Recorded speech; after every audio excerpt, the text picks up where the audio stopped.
കനത്ത മഴയിൽ കടയുടെ മേൽക്കൂര തകർന്നതിനെ തുടർന്ന് 2 പേർക്ക് പരിക്കേറ്റു.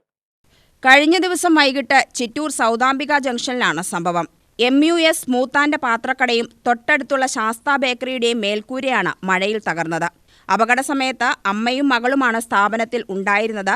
ഓടും ഷീറ്റുകളും വീണതിനെ തുടർന്ന് സാരമായി പരിക്കേറ്റ അമ്മയെ ആശുപത്രിയിലേക്ക് മാറ്റി.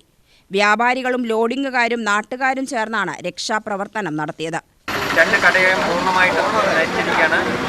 ഈ ബേക്കറിയിൽ വന്ന ഒരു സാധനം മേടിക്കാൻ വന്ന അമ്മയ്ക്കും ചെറിയൊരു കാലിന് ചെറിയ പരിക്കുണ്ട്. മറ്റ് 2-3 പേർക്ക് ചെറിയ ചെറിയ പരിക്കുകളാണെങ്കിലും വലിയ അത്ഭുതകരമായി രക്ഷപ്പെട്ടു എന്ന് വേണമെങ്കിൽ പറയാം. ഇത്രയും വലിയ ഇതിൽ ഇത്രയും ബിൽഡിംഗ് പൊളിഞ്ഞു വീണിട്ട് അവർ ദൈവത്തിൻ്റെ ഇതിൽ രക്ഷപ്പെട്ടു എന്നുള്ളതാണ് ഉള്ളത്. കട മുഴുവൻ ഒഴിപ്പിക്കുന്നതിന് വേണ്ടി ഇവിടെ മാറ്റുന്നതിന് വേണ്ടിയിട്ട് വിവിധ സന്നദ്ധ പ്രവർത്തകർ, അതോടൊപ്പം തന്നെ ഫയർഫോഴ്സ്, അതുപോലെ തന്നെ സെൽഫ് ഡിഫൻസിൻ്റെ പ്രവർത്തകർ, അതുപോലെ തന്നെ യൂത്ത് ബ്രിഗേഡ് തുടങ്ങിയുള്ള പ്രവർത്തകർ ഇവിടെ സജീവമായി ഇവിടെ ഉണ്ടായിരുന്നു. ഇതിപ്പോൾ നിലവിൽ കടയിൽ ഒഴിപ്പിക്കുന്ന പ്രവർത്തനമാണ് ഇപ്പോൾ നിലവിൽ നടന്നുകൊണ്ടിരിക്കുന്നത്. തുടരെയുള്ള മഴയാണ് ഇത്.